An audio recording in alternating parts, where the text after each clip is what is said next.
मैं इसे शुरू करना जा रहा हूँ, तो मैं शुरू करता हूँ सबसे पहले अजय झा जी से, ठीक है? हेलो।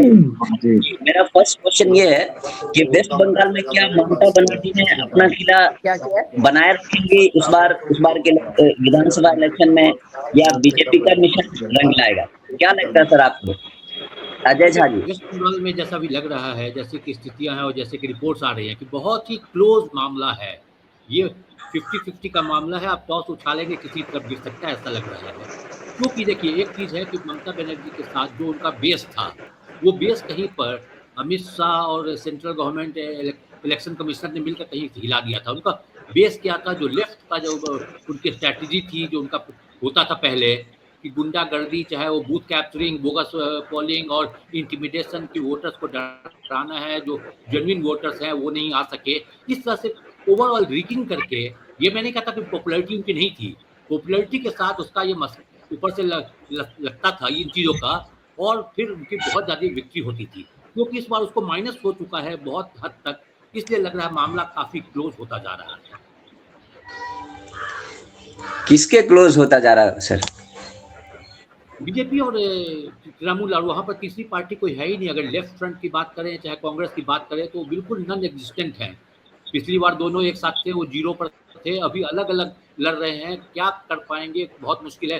1-2 सीट निकाल लें, इससे ज़्यादा कोई गनीमत नहीं है। खाता खुल जाए तो गनीमत है, वरना ये स्ट्रेट फाइट है बीजेपी वर्सेस टीएमसी, जिसमें कहीं पर आप अच्छा, कह तो सकते आप हैं कि टीएमसी का थोड़ा सा भारी, हल्का सा जिसको आप कह सकते हैं भारी हो सकता है, लेकिन वो एक आंधी, एक तूफान, कुछ भी अगर आया हो जो हम यहाँ से नहीं देख सकते हैं, अगर हल्का से भी आया हो तो टिल्ट हो जाएगा। तो आपका कहना है सर कि मतलब बीजेपी का मिशन ही रंग लाएगा बंगाल में इस बार? देखिए, पर्सनली मैं कहूँ तो आई विल बी सरप्राइज, मुझे बहुत ही ताजुब होगा, आश्चर्य होगा कि एक्चुअली बीजेपी वहाँ पर सरकार बनाने में सक्षम हो जाए। बीजेपी काफ़ी नज़दीक पहुँच सकती है। अगर कहीं पर मामला हंग असेंबली का हो गया, फिर तो बीजेपी का आपको पता है कि बीजेपी के पास क्या-क्या तंत्र हैं और उनके पास क्या साधन है। बहुत सारे राज्यों में देखा है जहाँ भी हंग असेंबली हुई, बीजेपी की सरकार बनी है। तो कहीं पर मामला अगर इतना क्लोज हो गया कि हंग असेंबली की तरफ बढ़ गया वेस्ट बंगाल, तो फिर बीजेपी के चांसेस है। पर बीजेपी अपने आप में सरकार बनाने में सक्षम मुझे नहीं दिख रही है फिलहाल। अच्छा, मतलब फिलहाल बंगाल में सक्षम नहीं है सरकार बनाने में। मतलब पूरे अब आप मेजोरिटी की आप बात करें तो उस मुझे नहीं दिखता कि मेजोरिटी तक बीजेपी पहुंच रही है, कहीं उससे पीछे वो रह जाएगी। अच्छा, अच्छा, तो आपका कहना है कि ममता जी का ही उनका ही किला जमा रहेगा, आपके हिसाब से, ऐसा लग रहा है? किला किला तो हो शायद खड़ा रहे, लेकिन किला के अंदर बहुत ही सारा उसके आप कहें कि उसमें सेंध लग चुका है। किला काफी कमजोर हाँ, हो चुका है, और किला ढह भी सकता है। इसमें अभी मैं नहीं कह रहा हूँ कि ममता बनर्जी की सरकार बनेगी बनेगी, लेकिन अभी जो परिस्थितियां लग रही हैं उसमें कहीं पर लग रहा है कि उनका पलड़ा थोड़ा सा भारी है, बस थोड़ा अच्छा, सा। अच्छा, यही मैं जानना चाह रहा था सर कि मतलब आपको लग रहा है थोड़ा-सा बीजेपी से अभी भी वो स्ट्रॉन्ग पॉइंट पे कहीं न कहीं जा रही है।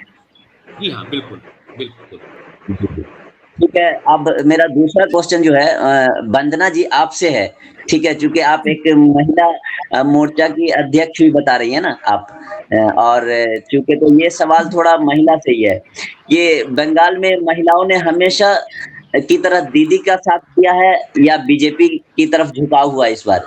कहीं कहा जा रहा है कि एक नारी सब पे भारी, अभी तो इस तरह से आप किस तरह से इसको देखती हैं? इसमें देखना क्या है, वो तो आप पिछली बार का इतिहास से आदमी सीखता है और उसको वर्तमान में अप्लाई करता है। आप पश्चिम बंगाल का इतिहास उठाकर देखिए कि वो क्या कहता है और महिलाएं किस तरफ जाएं। महिलाएं सेफ हैं? आपको लगता है कि दीदी के राज में महिलाएं सेफ हैं? एक महिला होते हुए उन्होंने कभी भी महिलाओं को सपोर्ट नहीं किया, महिलाओं के उत्पीड़न की तरफ ध्यान नहीं दिया, महिलाओं के बलात्कार कम नहीं हुए हैं वहां पे, बच्चियों तक को नहीं छोड़ा जाता है। तो महिलाएं कैसे दीदी से उम्मीद करें कुछ? मेरे ख्याल से तो, मेरे हिसाब से महिलाएं सीधा और सीधा बीजेपी की तरफ जाएंगी, क्योंकि आप अदर स्टेट देखो जहां पर बीजेपी की सरकार है, वहां पे इस तरह के क्राइम में बहुत कंट्रोल हुआ है। लेकिन ममता जी तो कह रही हैं कि ये उत्तर प्रदेश में और जहाँ भी बीजेपी की गवर्नमेंट है, वहाँ तो रेप के केसेस ज़्यादा उधर ही बढ़ गए हैं। अभी भी एक 11 साल की बच्ची का रेप का केस वो पब्लिश करके सोशल मीडिया के थ्रू दिखा रही थी कि हमारे स्टेट में इस तरह का कुछ भी ऐसा कोई घटना नहीं हो रहा है, और बीजेपी के राज्य में देख लीजिए, बीजेपी रूल्ड स्टेट में देख लीजिए किस तरह की हरकतें हो रही हैं। इस पे आपका क्या कहना है? देखो, क्राइम खत्म नहीं हो सकता, ये आप भी जानते हो, हम भी जानते हैं, लेकिन क्राइम पे कंट्रोल होना और उसके बाद वो कम होना, तो बहुत फर्क है इस बात में। वहां तो ये भी नहीं हुआ है। अगर आप वहां का देखें, एक एक केस को उठाकर अगर वो मुद्दा उठाएंगी तो पूरा पश्चिम बंगाल का अगर एनालाइज किया जाए, बहुत बुरा हाल है। महिलाएं सेफ नहीं है। महिलाओं, देखिए, मोदी जी जो महिलाओं के लिए स्कीम्स लाते हैं वो वहां पर अप्लाई भी नहीं होने देती हैं। सबसे बड़ी समस्या एक तो ये है, ये आप सब जानते हैं। अच्छा, लेकिन महुआ मोइत्रा जैसा सांसद और भी कई जो अपोजिशन में हैं, उन महिलाओं का कहना है कि ये महिला शक्ति सब पे भारी है, इनको आज तक किसी ने हार नहीं फेंका। इसकी वजह ये है कि वो उनकी सच्चाई और निष्ठा और ईमानदारी। तो आप फिर एक महिला होकर के आप एक अपोजिट में जा रही हैं, उसके मतलब अपोजिशन में मतलब बात कर रही हैं, तो ये कहाँ तक सही है? मतलब क्या लगता है आपको? नहीं, उन लोगों की महिलाओं बातों की को अगर उन्होंने महिला का साथ दिया होता तो हम कहते कि वो बहुत अच्छी हैं। उन्होंने महिलाओं के महिला का साथ कहाँ दिया? अच्छा, कुछ ऐसा आप इंसिडेंट बता सकती हैं जिससे महिला पे उन्होंने उत्पीड़न किया हो, महिला को मतलब सपोर्ट नहीं किया हो नहीं, वेस्ट इस बंगाल में? तरह का फिलहाल का तो अभी तो इस तरह का कोई उत्पीड़न, मेरे को कोई इस तरह का केस फिलहाल तो अभी याद नहीं आ रहा है। लेकिन अगर पहले का कुछ याद किया जाए तो आप बताइए, आप कहाँ से उनको सपोर्ट दिया गया बहनों को? नहीं, वहाँ की पब्लिक बता रही है, और वहाँ के जो बहुत सारे मेन स्ट्रीम मीडिया जो एग्जिट पोल दे रही है, वो उनका कहना है कि दीदी का सपोर्ट है, मतलब दीदी को ही सभी ने वोट किया है ज्यादातर इस बेसिस पे। मेन स्ट्रीम चलिए, मीडिया की मैं बात कर रहा आपकी हूँ। बात बड़ी करते हुए मैं कहती हूँ कि बाकी कुछ ही दिन का, 1-2 दिन की ही बात है, रिजल्ट आना शुरू हो जाएगा, पता लग जी जाएगा जी, कि चार लोगों का चार रुझान कहाँ रिजल्ट। जा रहा है। उसमें हाँ महिलाएं हाँ, भी मैं हैं, आपकी बात उसमें पुरुष भी हैं, उसमें टीनेजर भी हैं, जो अभी अभी वोटर बने हैं वो भी हैं। जी जी, मैं अपनी बात नहीं कह रहा मैम, ये जो बड़े बड़े मीडिया हाउस है जो कि दैनिक भास्कर वगैरह है, इसकी एग्जिट पोल के हिसाब से मैं बता रहा हूँ, उनका ही कहना है। और सर, आप ये मेरा तीसरा क्वेश्चन, राजा मोहन जी, आपसे मैं ये सवाल है मेरा कि क्या बंगाल में जो तनातनी हिंसा है उसके बीच की जो खबरें आ रही हैं, इससे क्या लगता है कि लोग डर करके वहां वोट कर रहे हैं या खुलकर वोट कर रहे हैं? इस बार वोटिंग का परसेंटेज भी बढ़ गया है पिछले साल से, और सारे स्टेट्स में, असम वगैरह जहां जहां अभी भी जो असेंबली इलेक्शन हुए हैं उन सब में। तो आपको क्या लगता है कि वहां की जनता को डरा करके वोट कराया जा रहा है, या एसआईआर वगैरह जो किया गया है इसमें क्या वोटर्स को जानबूझ करके नाम काटे गए हैं, या फिर वोटर्स को मतलब सही तरीके से अपने इसमें ला करके सही वोटर्स को रख करके और खुल करके वोटर्स ने डर करके नहीं खुल करके वोट किया? आपको क्या लगता है इसमें? इसके दो पहलू हैं अवैध जी, अगर मैं आपको बताऊं। मेरी आवाज आ रही है आपको? हाँ जी, हाँ जी, आ रही है। हाँ, तो इसकी दो पहलू हैं, डर के कि खुल के। हमेशा जो जी रीजनल पार्टी होती हैं उनका वोटर बड़ा खुल के बोलता है। चाहे आप हरियाणा लो, चाहे आप यूपी लो, चाहे बिहार में आरजेडी का बोलता है, वहां पे अखिलेश का बोलता है, तमिलनाडु में एआईडीएमके डीएमके का बोलता है, और बंगाल में टीएमसी का, उससे पहले सीपीआई का। 1977 से लेके 2006 तक लेफ्ट पार्टीज का जो वोटर था वो खुल के ही बोलता था। अब वो वोटर आ गया टीएमसी में, मानते हो ये बात? तो वो जो टीएमसी में आ गया वो खुल के ही बोलता है। जहां तक डर की बात है, टीएमसी का वोटर नहीं डरता। और डरता कौन है? डरता वो है जो कि दबाव में है। जहां तक पहले बात हुई थी महिलाओं पे अत्याचार की, भी मैं आपको बता देता हूं। वंदना जी ने ठीक कहा, इनके पास डाटा नहीं होगा। कभी भी सीएम खुद अत्याचार नहीं करता, या फिर सीएम खुद कभी नहीं करती, और ना ही कभी सीएम का कोई रिश्तेदार करते, कार्यकर्ता जो क्लब हाउस बने हुए हैं बंगाल में। मैं बर्धमान से लेके बादाम तल्ला रोड पड़ता है, मैं वहां पे गया था अभी इलेक्शंस में। तो मैंने देखा कि वहां पे जो चेस के और लोगों के खेलने के बने हुए हैं ना, वहां पे डर का माहौल था।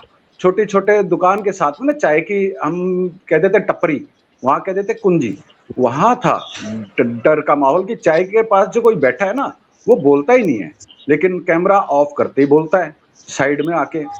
तो जो अगर डर का माहौल टीएमसी के वर्कर के लिए तो था नहीं, मैं आपको साफ बताता हूं, उसके कार्यकर्ता के लिए। जब आप एक पुलिस ऑब्जर्वर को खुल्लम खुल्ला बोल रहे हैं कैंडिडेट कि मैं जब जी जी चलूंगा सर, तो हवा उड़ेगी। ये एक मिनट, ये अपोजिशन का ही क्वेश्चन, ये सवाल था।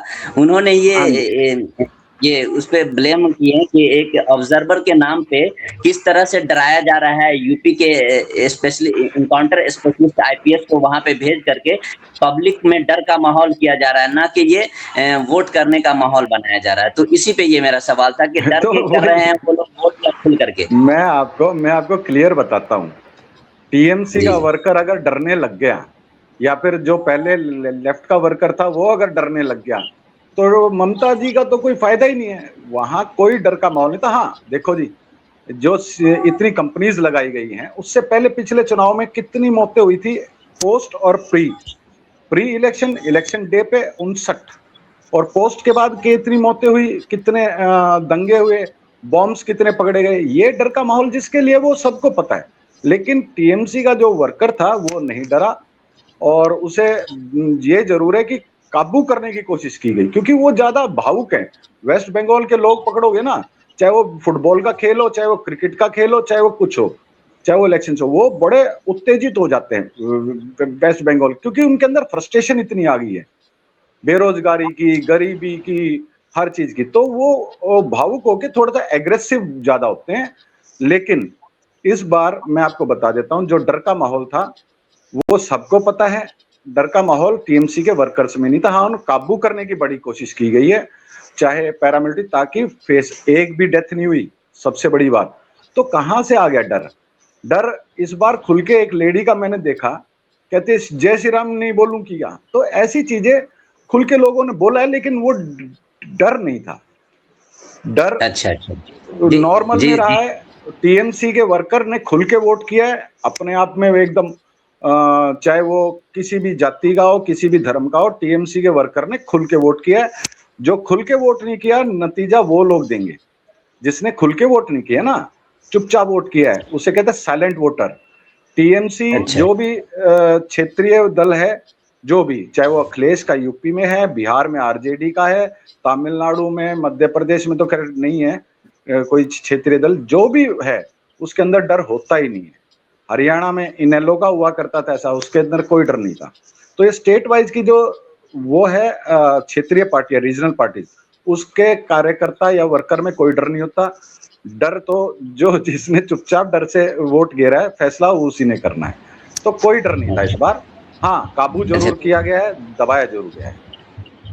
जी, तो ये आप इस बात को मानते हैं, इस बात से एग्री है कि वहाँ पे जो यूपी के आईपीएस इनकाउंटर स्पेशलिस्ट आईपीएस को ऑब्जर्वर के नाम पे भेजा गया, वो उनको डराने की कोशिश करने के लिए भेजा गया, और जो कि टीएमसी की पार्टी डरी नहीं, उससे खुल करके वोट किया है। इससे आप नहीं, सहमत हैं? टीएमसी का वर्कर तो चाहे कोई भी होता, वो नहीं दबता। एक्चुअल में डराने के लिए नहीं भेजा, काबू करने के लिए। आप समझे नहीं। 100 बम रिकवर किए गए देसी। पहले जो हत्याएं होती थी, जो मौतें होती थी, हत्याएं कह लो, मौत कह लो, दंगे कह लो, वो सब रुका इस बार। मानते हो ये बात? डाटा है ये तो ऑफिशियल वेस्ट बंगाल का, कि वेस्ट बंगाल सरकार का, कि 2021 के चुनाव के वक्त और उसके बाद कितने लोगों की मौत जी हुई, पोस्ट वायलेंस, प्री वायलेंस, और पोलिंग डे का वायलेंस। उसको काबू जी जी करने के लिए भेजा गया था। वो काबू करने में इलेक्शन कमीशन और ऑब्जर्वर सब एक मिनट, अच्छा सब वंदना जी कुछ कहना चाह रही हैं?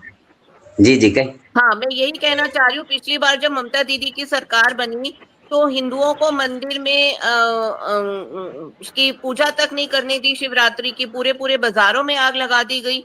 इस बारे में क्या कहेंगे आप? तो राजा वही मोहन चीज जी मैं कह रहा हूँ। मैं यही कह रहा हूं कि इस बार जो ऑब्जर्वर गए, उन्होंने काबू किए उस चीज को, इस चीज को हाँ, काबू किया कि एक भी मौत नहीं हुई। आप देखेंगे, एक भी दंगा, छोटा मोटा लाठीचार्ज अलग बात है, लेकिन 59 पिछले 2021 वाले 21 वाले चुनाव में पोलिंग डे पे कितनी हत्याएं हुई थी, मानते हो बात? हाँ, उसके बाद यही कह कितनी रही हूँ हुई कि थी? वो हाँ, ये काबू कर लिया गया। अजय डर का माहौल शर्मा बनाया जैसे जाता गए था। हैं ना, अजय हाँ जी, शर्मा हाँ जैसे जी, ने काबू किया है जाके, ना कि बिल्कुल, उनको बिल्कुल, एग्री। काबू। मैं आज भी कह रहा हूँ, आपकी बात लेकिन से आपकी बात से टीएमसी फुल्ली का एग्रीड हूँ। वर्कर काबू हुआ है, ना कि वो डरा है। मोंटी जी एक चीज कहना नहीं, चाहूंगा आप अभी पर ये मानना पड़ेगा कि वोट शिफ्ट हुए हैं। बहुत से वोट वोट शिफ्ट टीनेजर हुए के हैं, वोट जो शिफ्ट नए-नए हुए हैं। वोटर बने हैं, टीनेजर वो का बीजेपी पे शिफ्ट हुए हैं। मैं आपको बताऊं, टीनेजर का जी, वोटर जब 3 साल का बच्चा 15 साल तक देखता है, वो 15 साल बाद 18 साल का हो जाता है। उसका जी, माइंड दिखता है कि भाई मेरे घर में क्या हो रहा है। अगर मैं आपको हाँ, लॉजिकल समझाऊं, 3 साल का बच्चा 18 साल का हो गया, 5 साल का बच्चा 20 साल का हो गया। तो वो जो फर्स्ट टाइम वोटर था, जो कि तकरीबन 8-9 लाख वोटर था, उसके अंदर सबसे ज्यादा पढ़ा लिखा जो वोटर था, उसने सारा बीजेपी को किया है वोट हाँ। इस बार। ये टीनेजर जो ये जो बीजेपी की पन, जीत है कि एक वोटर को अपनी एक तरफ खींचा है जेनरेशन, उसने। मैं आपको बताता हूं, एक जो जेनरेशन है वो पूरी चेंज हो गई है। आप एक चीज देखो, मध्य प्रदेश में भी 15 साल बाद एक बार तो सरकार कांग्रेस की आ गई थी, मानते हैं बात? हाँ, लेकिन यहाँ पे भी वही चीज है कि 3 साल का बच्चा 18 का हो गया, 5 साल का बच्चा 20 साल का हो गया, 7 साल का बच्चा 22 साल का हो गया। वो जो वोटर था, 15 साल का गैप बहुत होता है, उसने देखा नहीं। मैं अगर कहूं तो उसने अपने परिवार को डर के माहौल में देखा है, बहन हाँ, बेटियों को बिल्कुल, बिल्कुल। असुरक्षित देखा है। मैं आपको एक और चीज बताता हूं। मैं जब गया तो अभी वेस्ट बंगाल जब मैं गया था, इंटरनल सर्वे सिर्फ एक सीट के लिए मेरे को बोला था किसी ने। तो मैं जब गया तो उनके पास, टीएमसी के पास एक ऑडिटोरियम पड़ता है बर्धमान से बादाम तल्ला रोड पे, जो कि ज्योति बसु ने बनवाया था। फिर अच्छा, उसमें रेनोवेशन सुनो, जो कि ज्योति बसु ने बनवाया था 2006 में। जो ज्योति बसु के बाद भट्टाचार्य जी आए थे, उन्होंने उसकी रेनोवेशन कराई थी, लेकिन उसके साथ में एक पार्क बनाया। उसको वो उपलब्धि बता रहे थे मेरे को टीएमसी वाले, वो ममता बनर्जी ने पार्क बनवाया। रोड का इतना बुरा हाल था। तो ये गैप बहुत लंबा हो गया। और मेरा तो इतना है कि 10 से 12 सीट का थोड़ा सा अंतर रहेगा, लेकिन अगर साइलेंट वोटर वाला खेल चला तो लैंडस्लाइड विक्ट्री आएगी, वो है। और ओके ओके हाँ, ये है। चलिए, ओके सर। ये संदीप चौधरी जी हमारे साथ हैं। डॉक्टर आशीष जी अभी शायद उनका कनेक्शन लॉस्ट हो गया है। जी नमस्कार, गुड आफ्टरनून। जी सर, आप मैं ओवैस पॉलिटिकल एनालिस्ट, और मैं इससे पहले बिहार इलेक्शन में Indian national Congress political party के साथ काम भी किया, और अभी एज ए स्पोक पर्सन उसके साथ हूँ। तो सर आप अपने बारे में कुछ बताएं कि आप क्या अभी किससे जुड़े हुए हैं, फिर मैं आपसे कुछ सवाल करता हूँ। देखिए, सभी संदीप चौधरी। पैनलिस्ट को मेरा नमस्कार। मैं संदीप चौधरी, गवर्नर रहे सत्यपाल मलिक जी में उनका सलाहकार रहा हूँ। जो दिल्ली से अच्छा सर, सांसद है कितना कमलजीत शेखावत, जब वो दिल्ली की मेयर थी तब मैं उनका सलाहकार रहा हूँ। और अभी एज ए राजनीतिक विश्लेषक मैं सभी टीवी चैनल के साथ में काम करता हूँ। अच्छा, कौन से चैनल सर? अभी सभी टीवी चैनल्स को मैं टाइम देता हूँ सुबह से शाम तक। Okay okay sir.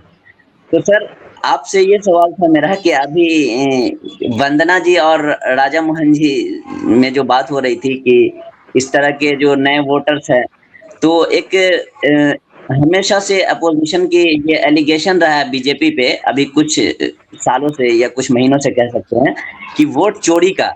क्या आपको लगता है, उनका कहना है कि अभी जहां भी एसआईआर वगैरह कराया जा रहा है, ये सब वोट चोरी के एक मतलब बहुत बड़ा ये मुद्दा है। इस पे आपका क्या कहना है? और इसको बहुत ही सीरियस तरीके से उन्होंने ये कहा कि एक वोट चोरी करके किस तरह से लोग पावर में या सरकार पावर में आ रही है और किस तरह से उसको मतलब कर रही है, जिसका उन्होंने एक कर्नाटका से स्टार्ट किया था इन्वेस्टिगेशन करके। तो अभी आपको क्या लगता है कि इस बंगाल इलेक्शन में या असम के इलेक्शन में या जो भी अभी केरल वगैरह तमिलनाडु इलेक्शन जो हो रही है, जहां भी विधानसभा इलेक्शन है, उसमें क्या लगता है आपको कि वोट चोरी का भी कुछ ऐसा रोल रहेगा, या ये सब एक ऐसे ही नैरेटिव्स है, या उनका एलिगेशन मतलब जो है वो फॉल्स एलिगेशन है? इस पे आपका क्या कहना है? देखिए, वोट स्टोरी वाला जो मुद्दा है, ये इसकी हकीकत भी है और इसमें कुछ एलिगेशन भी है। हकीकत इसलिए अच्छा। है, एक नाम आप सबके दिलो दिमाग में आएगा, अनिल मसीह का नाम आपने सुना होगा। एक व्यक्ति ने चंडीगढ़ का पूरा चुनाव बदल दिया था, हारी हुई पार्टी को जिता दिया था और जीती हुई पार्टी को हरा दिया। एक आपने पानीपत का वाकया सुना होगा, हाई कोर्ट में रहा, सुप्रीम कोर्ट में गया। जो व्यक्ति चुनाव हार गया था, जब सुप्रीम कोर्ट में उसकी काउंटिंग हुई मशीन को मंगा करके अपने सामने ईवीएम को, तो हारा हुआ कैंडिडेट 2 साल बाद मुकदमा लड़ने के बाद जीत गया और जीता हुआ कैंडिडेट हार गया। अभी एक चौधरी वीरेंद्र सिंह कैबिनेट में मिनिस्टर रहे बीजेपी के, अभी वो कांग्रेस में है, उनके बेटे चुनाव लड़े, उनका मामला अभी कोर्ट में है, वो जल्दी उस पर फैसला आने वाला है। उसमें भी इस तरीके की चीजें हुई कि जो बैलेट से वोटिंग थी वो काउंट नहीं किए गए और फैसला दे दिया गया। तो इस तरीके की चीजें निकल करके आई हैं, तब जाकर के ये वोट चोरी वाला मामला बनता है। फिर वोट चोरी वाला मामला कुछ इसलिए भी बनता है कि जिस तरीके से ज्ञानेश कुमार जी को पोस्टेड किया गया, उनको पद दिया, जिम्मेदारी दी गई, तो वो हमेशा सुर्खियों में रहा, गाए बगाए वक्त बेवक्त वो मुद्दा बनता रहा।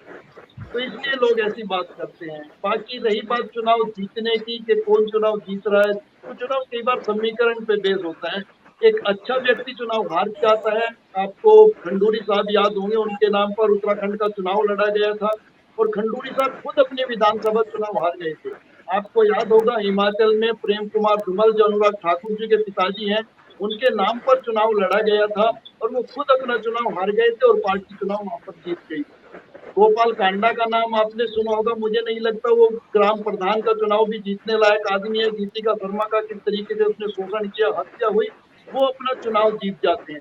ब्रजभूषण शरण सिंह है, अपना चुनाव जीत जाते हैं, लेकिन इमेज किस तरीके की है। कुलदीप सेंगर किस तरीके के व्यक्ति हैं, लेकिन चुनाव जीत जाते हैं। चिन्मयानंद सांसद बनते रहे, उनके कॉलेज हॉस्टल है, किस तरीके से बच्चियों का शोषण होता रहा। तो चुनाव जीतना हारना, टैनी का नाम आपने सुना होगा, टैनी के बेटे ने किसानों के ऊपर चढ़े, टैनी का क्या बैकग्राउंड था। हाल ही में आपने देखा बिहार का चुनाव संपन्न हुआ, बिहार के चुनाव में अनंत सिंह एक दबंग नेता हैं, आपने सुना, उन्होंने मतलब चुनाव के चलते के दौरान गोली मार दी आरजेडी के कैंडिडेट को, उसकी डेथ हो गई, वो जेल में चले गए और वो चुनाव जीत गए। तो चुनाव जीतने का मतलब कभी भी ये मत समझो कि कोई बिल्कुल सत्यवादी राजा हरिश्चंद्र चुनाव जीतेगा और कहीं रावण ही चुनाव आ जाएगा। आज की तारीख में रावण भी चुनाव जीत जाते हैं, ये कोई बड़ा मसला नहीं है। लेकिन हम देखते हैं जब सत्ता परिवर्तन होता है, सत्ता किस परिवर्तन किस बेस पर होता है।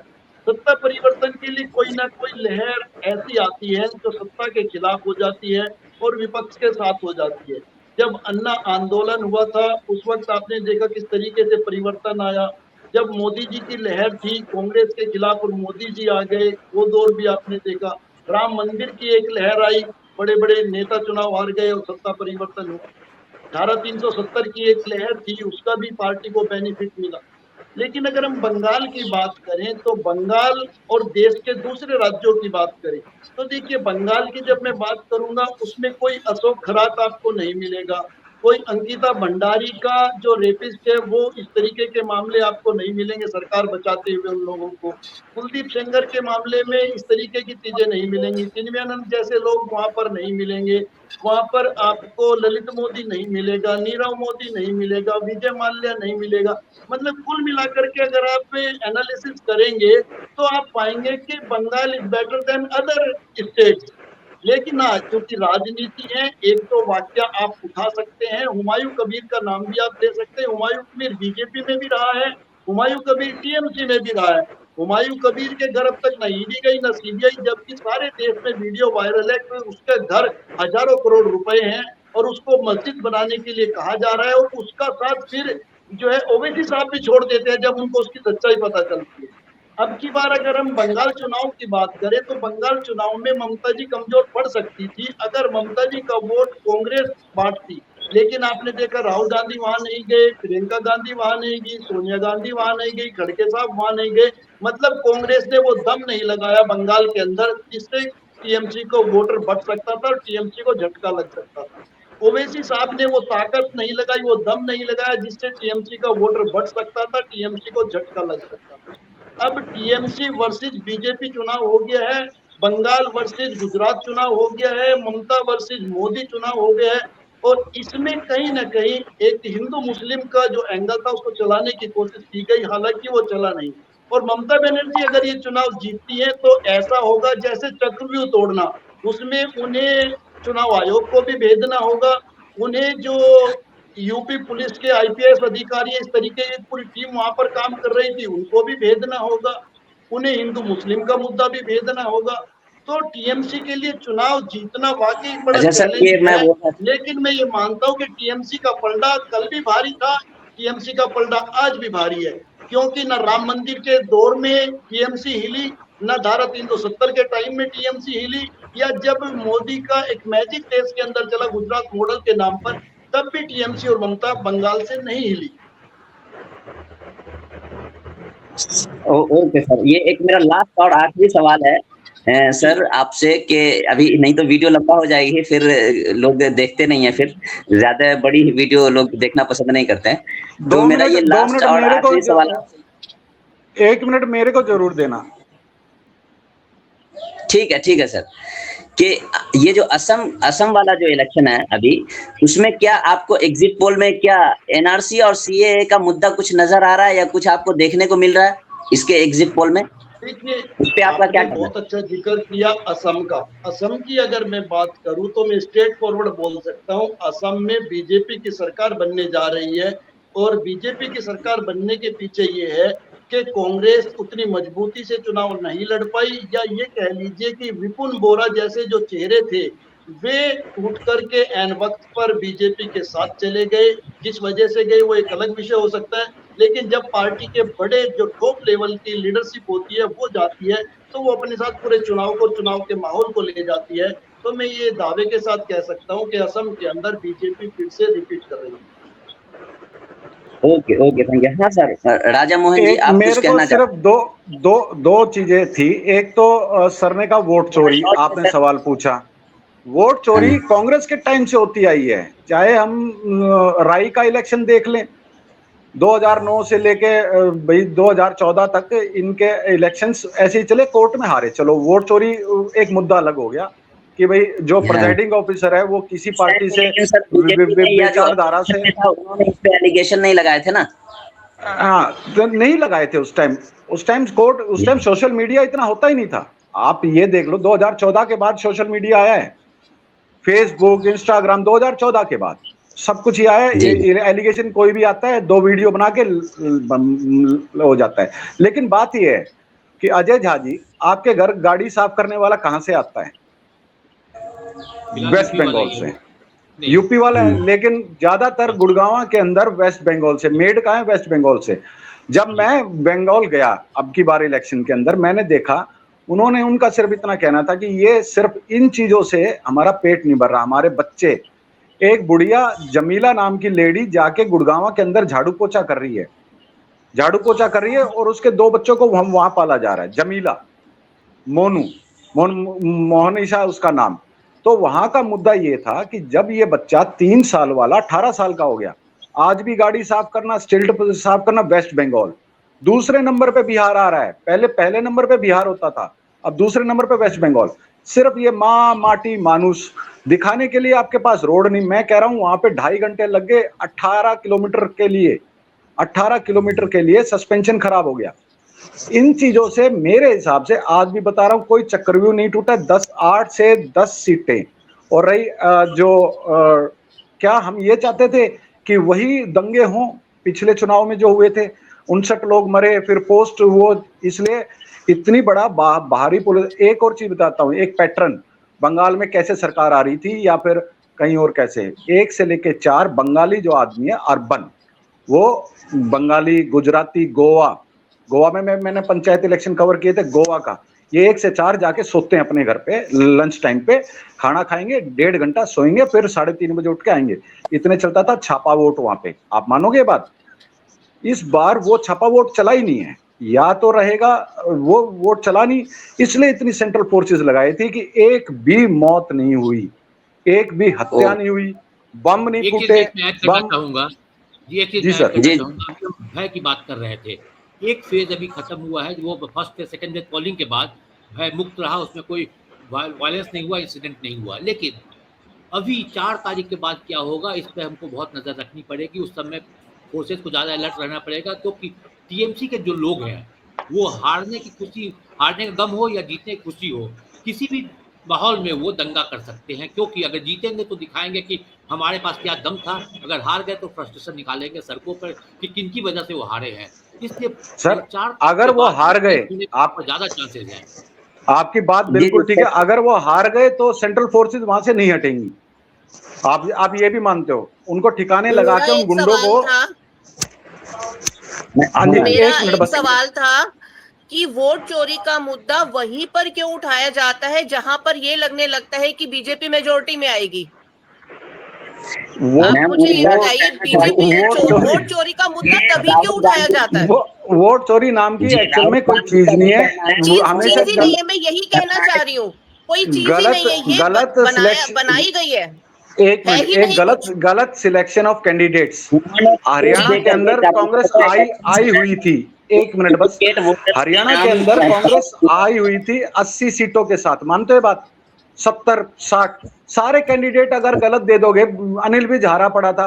बिरजेंद्र सिंह को हरवाने वाला, बीरेंद्र सिंह जी के बेटे को मैं उचाना को स्पेशली, और मैंने देवेंद्र अत्री को जब सर्वे करके दिया था, जो वहां से एमएलए 49,000 वोट बोले थे उसे। अब उसके वोट वीरेंद्र घोगड़िया ले गया तो उसमें वोट चोरी हो गई।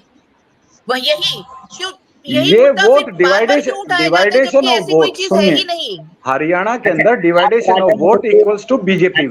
और जी हरियाणा विधानसभा इलेक्शन में उन्होंने एक और एलिगेशन उस पे प्रूफ के साथ दिया कि जो एक ब्राजीलियन मॉडल है उसके नाम पे कई जगह कई बूथों से उनके नाम पे और उसका फोटो लगा करके उसका वोट मतलब लिया गया है। ये इस पे आपका क्या ब्राजीलियन मॉडल का आ चुका है बयान, खुद कैसे लग गई गलती से। अब ये तो पासपोर्ट तो हेमंत बिस्वा शर्मा की बीवी के भी आगे क्यों भाग रहा पवन खेड़ा? उन पे भी क्यों भाग रहे हैं? 3-4 पासपोर्ट्स कैसे बन गए? हाँ, तो वो एफआईआर दर्ज हो गई, एम्बेसीज ने, सबने, कंट्रीज ने कह दिया नहीं है इसके पासपोर्ट। ये एलिगेशन मैं कहता हूँ, आज के टाइम में 2 रुपए का वीडियो बनाओ और एलिगेशन लगाओ। ग्राउंड पे काम कौन कर रहा है? ग्राउंड। हाँ, बात ये है, अफवाहों पे सरकार नहीं चलती, ऐसे वोट अफवाहों पे सरकार नहीं चलती।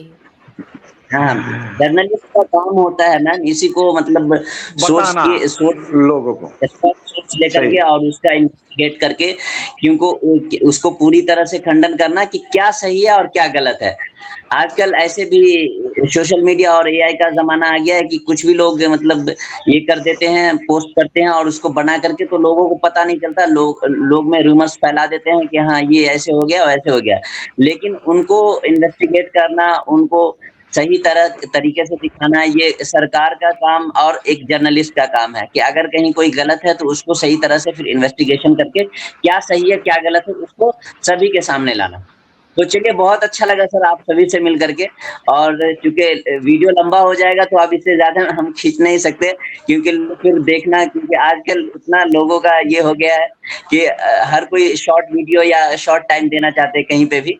तो बहुत अच्छा लगा आप सबका व्यूज जान करके, और इसी के साथ हम खत्म करते हैं इस मीटिंग को और इस डिबेट को यहीं पे। सच दिखाते हैं और सच को देखने के लिए हमारे चैनल को लाइक करें, सब्सक्राइब करें और बेल आइकन दबाना बिल्कुल ना भूलें।